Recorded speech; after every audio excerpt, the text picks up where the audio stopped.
श्री परमात्मने नमः। गीता का सार अध्याय 10 श्लोक 34 मृत्यु आदि विभूतियों का कथन। क्या मृत्यु से डरना चाहिए या उसे एक नई शुरुआत मानना चाहिए? क्या कीर्ति, स्मृति, क्षमा, बुद्धि, धृति जैसे स्त्रियों के गुणों को हमने कम आंका है? आज के श्लोक में श्री कृष्ण हमें बताते हैं कि ये सब उनकी दिव्य विभूतियां हैं। जय श्री कृष्ण। स्वागत है आपका गीता का सार जगत का सार में। भारतीय जीवन दर्शन की दृष्टि से किसी भी ग्रंथ की वास्तविक उपयोगिता इस बात पर निर्भर करती है कि वह मानव को उसके परम लक्ष्य तक पहुंचाने में कितनी सहायक सिद्ध होती है। इस कसौटी पर अगर कोई ग्रंथ सर्वाधिक खरा उतरता है तो वह है श्रीमद् भगवद गीता। यह न केवल हमें जीवन जीने की कला सिखाती है बल्कि आत्मा की मुक्ति का मार्ग भी प्रशस्त करती है। अब रुकिए, एक सवाल है आपसे। क्या आप सच में इस दिव्य ज्ञान को अधूरा छोड़ना चाहेंगे? थोड़ा सोचिए। जब किसी को स्वयं प्रभु की वाणी सुनने का अवसर मिलता है तो क्या वह अवसर यूं ही जाने देना चाहिए? अगर आप अब तक हमें सुन रहे हैं तो समझ लीजिए, यह कोई संयोग नहीं बल्कि प्रभु की विशेष कृपा है। आपके कानों तक जो शब्द पहुंच रहे हैं वो सिर्फ आवाज नहीं, वो उस परम चेतना का संदेश है जो आपको जगाने आई है। हम तो बस माध्यम हैं, असली संदेशवाहक तो स्वयं भगवान श्री कृष्ण हैं। तो बोलिए, क्या आप इस अमूल्य अवसर को अधूरा छोड़ देंगे या हमारे साथ अंत तक इस यात्रा में जुड़ेंगे? वीडियो को अंत तक देखें क्योंकि आखिर में मिलेगा एक सवाल और सही उत्तर पर रिवॉर्ड। लाइक करें, शेयर करें और सब्सक्राइब जरूर करें। हम सब मिलकर प्रभु के संदेश को जनवरी से जनवरी तक पहुंचाएं।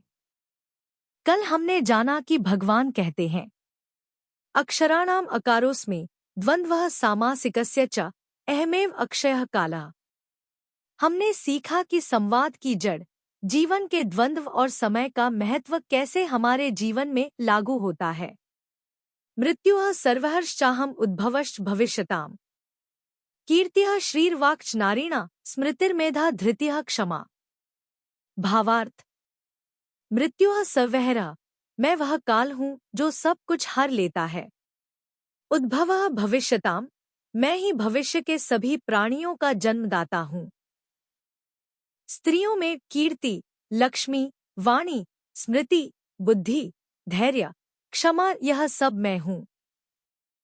श्री हरि बोलो। ग्रंथराज श्रीमद् भगवद गीता जी की जय। गीता सुगीता कर्तव्या किमन्यः शास्त्र विस्तरया या स्वयं पद्मनाभस्य मुख पद्माद्विनयः श्रिता। अथ ध्यानम्। शांताकारं भुजग शयनं पद्मनाभं सुरेशं विश्व आधारं गगन सदृशं मेघवर्णं शुभांगम।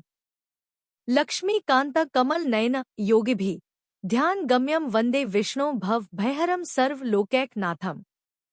यं ब्रह्मा वरुणेन्द्र रुद्रमृतः स्तुन्वन्ति दिव्यैः स्तवैर्वेदैः सांग पद क्रमोपनिषदे गायन्ति यं सामगाः। ध्यान अवस्थित तद्गतेन मनसा पश्यन्ति यं योगिनो यस्यान्तं न विदुः सुर असुरगणा देवाय तस्मै नमः। वसुदेव सुतं देव कंस चाणूर मर्दनम। देवकी परमानंदम कृष्ण वंदे जगद्गुरुम। मृत्यु आदि विभूतियों का कथन। श्लोक 34। मृत्युः सर्वहर्षचाहमुद्भवश्च भविष्यताम्।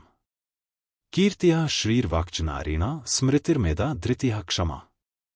उच्चारण की विधि। मृत्युः सर्वहरः च अहम् उद्भवः च भविष्यताम्। कीर्तिः श्रियः वाक् च नारीणाम् स्मृतिः मेधा धृतिः क्षमा। 34।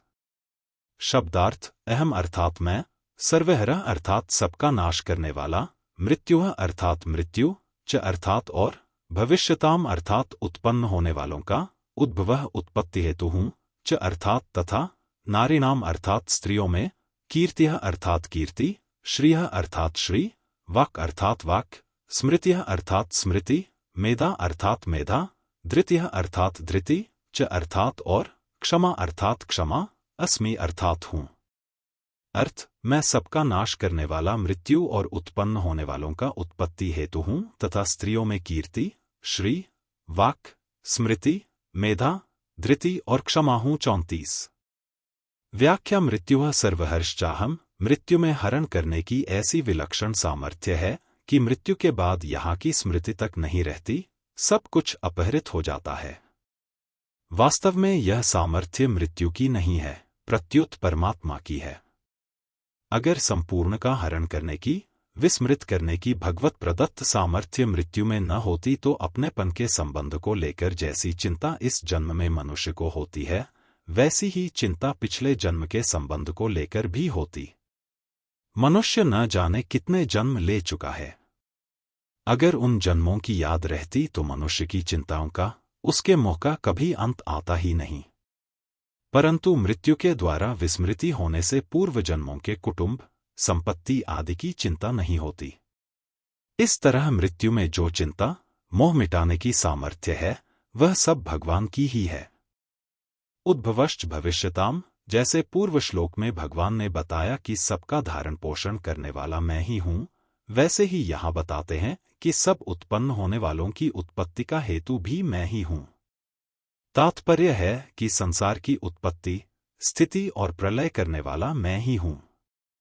कीर्तिः श्रीर्वाक्चनारिणा स्मृतिर्मेधा धृतिः क्षमा, कीर्ति, श्री, वाक्, स्मृति, मेधा, धृति और क्षमा ये सातों संसार भर की स्त्रियों में श्रेष्ठ मानी गई हैं।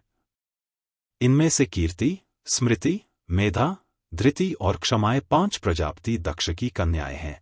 श्री महर्षि भृगु की कन्या है और वाक् ब्रह्मा जी की कन्या है। कीर्ति, श्री, वाक्, स्मृति, मेधा, धृति और क्षमाएं सातों स्त्रीवाचक नाम वाले गुण भी संसार में प्रसिद्ध हैं। सद्गुणों को लेकर संसार में जो प्रसिद्धि है, प्रतिष्ठा है, उसे कीर्ति कहते हैं। स्थावर और जंगम, यह 2 प्रकार का ऐश्वर्य होता है। जमीन, मकान, धन, संपत्ति आदि स्थावर ऐश्वर्य हैं और गाय, भैंस, घोड़ा, ऊंट, हाथी आदि जंगम ऐश्वर्य हैं। इन दोनों ऐश्वर्यों को श्री कहते हैं। जिस वाणी को धारण करने से संसार में यश प्रतिष्ठा होती है और जिससे मनुष्य पंडित, विद्वान कहलाता है, उसे वाक् कहते हैं। पुरानी सुनी समझी बात की फिर याद आने का नाम स्मृति है। बुद्धि की जो स्थायी रूप से धारण करने की शक्ति है, अर्थात जिस शक्ति से विद्या ठीक तरह से याद रहती है, उस शक्ति का नाम मेधा है।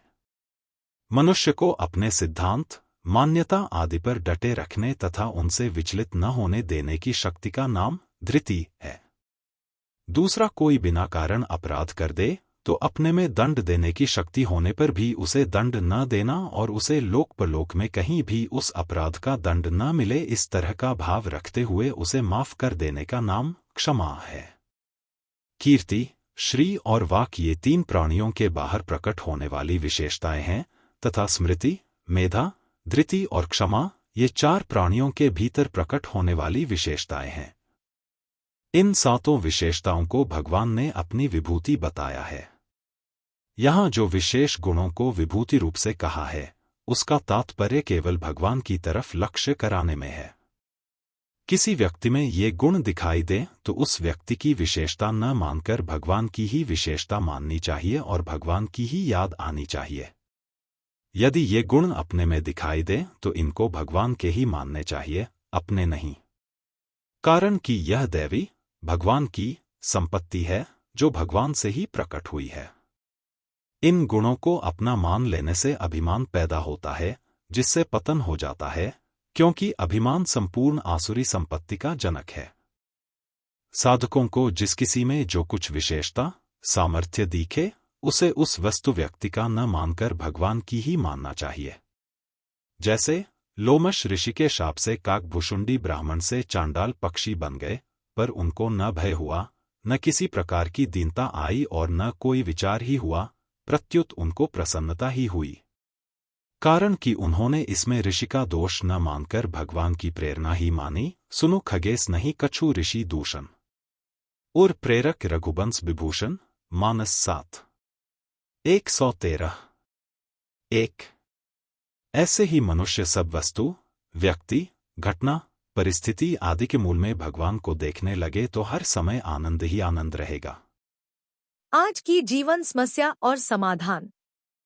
समस्याएं, प्रॉब्लम्स।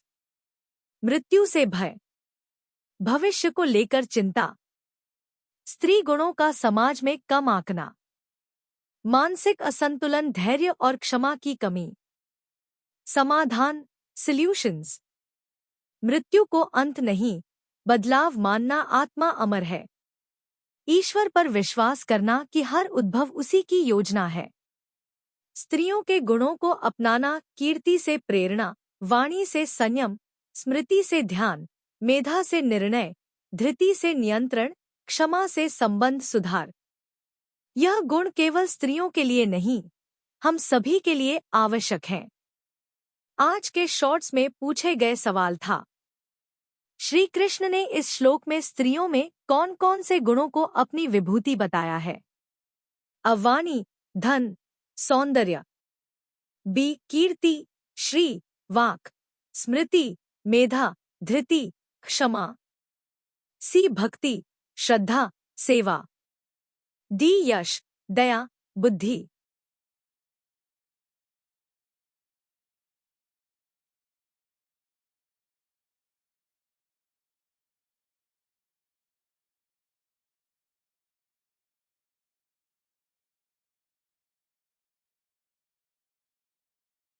आज के शॉर्ट्स में पूछे गए सवाल का सही उत्तर है। सही उत्तर है बी कीर्ति, श्री, वाक, स्मृति, मेधा, धृति, क्षमा। क्यों? इस श्लोक में भगवान श्री कृष्ण स्पष्ट रूप से कहते हैं, नारीणा कीर्तिः, श्रीः, वाक, स्मृतिः, मेधा, धृतिः, क्षमा एषा मम विभूत्या। इन 7 गुणों को नारी का सार और भगवान की दिव्य शक्ति बताया गया है, जो समाज को सुंदर बनाते हैं। कल जानिए, सामवेद, ऋतुओं में वसंत और काव्य में श्री कृष्ण कौन है? श्लोक 10.35 हमें ईश्वर की संगीत, ऋतु और सौंदर्य की शक्तियों से परिचित कराता है। अगर आप हमारे ज्ञान से प्रेरित होकर श्रीमद् भगवद गीता का सार और दैनिक जीवन में उपयोग सीखना चाहते हैं, तो नीचे दिए लिंक से पढ़ें ये पुस्तकें। Wooden holy book stand box, Shrimad Bhagavad Gita Hindi टीका के साथ, मोटे अक्षर, speaking Bhagavad Gita in 16 languages, Shrimad Bhagavad Gita तत्वविवेचनी हिंदी टीका पैडछेड़ अन्वाया सहित। हर दिन हम गीता के एक नए श्लोक की गहराई से व्याख्या करते हैं, जिससे आपको आध्यात्मिक और व्यावहारिक जीवन में मार्गदर्शन मिले। कमेंट करें और अपने अनुभव साझा करें। क्या आपने कभी गीता से किसी समस्या का समाधान पाया है? कहते हैं कि अगर आप किसी समस्या से गुजर रहे हैं, तो श्रीमद् भगवद गीता का चमत्कारिक प्रभाव यही है कि प्रभुजी का नाम लेकर कोई भी पृष्ठ खोलें और उसके दाहिने पृष्ठ पर जो पहली पंक्ति होगी, वही आपकी समस्या का समाधान होगी। क्या आपने कभी इसे आजमाया है? अगर हाँ, तो हमें बताएं कि आज आपने कौन सा श्लोक पढ़ा और उससे क्या सीखा। कमेंट करें और अपने अनुभव हमारे साथ साझा करें। हो सकता है कि आपका अनुभव किसी और के लिए मार्गदर्शन बन जाए। चैनल को सब्सक्राइब करें और बेल आइकन दबाएं। यदि आप इस दिव्य यात्रा का हिस्सा बनना चाहते हैं, तो तुरंत चैनल को सब्सक्राइब करें और नोटिफिकेशन ऑन करें। आपका समर्थन हमें प्रेरित करता है कि हम गीता के इस अद्भुत ज्ञान को हर घर तक पहुंचा सकें। अगर आज का श्लोक आपके मन को छू गया हो, तो वीडियो लाइक करें, 2 लोगों को शेयर करें और कमेंट में अपना उत्तर जरूर लिखें। हर दिन सीखते रहिए। गीता कहती है, जो अपने मन को जीतता है, वह स्वयं भगवान से जुड़ जाता है। जय श्री कृष्ण। मिलते हैं अगले वीडियो में। तब तक के लिए श्री कृष्ण के आशीर्वाद से जीवन में सकारात्मक बदलाव लाएं और गीता ज्ञान को अपनाएं। जय श्री कृष्ण। हर हर गीता। हर घर